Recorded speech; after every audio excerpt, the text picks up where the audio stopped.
Hi, in front of me is XIAOMI Redmi 9C, and today I would like to show you how you can manage apps permissions on this device.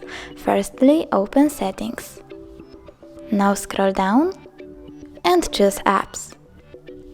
Then click Permissions and Permissions again.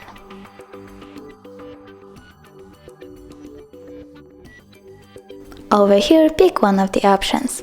I will go for Location, so I have to click on it and select an app, for example phone. Over here, pick one of the options. Allow all the time, allow only while using the app, or deny. I will go for allow all the time. So when I go back, I can see that phone gained access to this device location. Thanks so much for watching. If you enjoyed this video, don't forget to leave a like, comment and subscribe. Bye!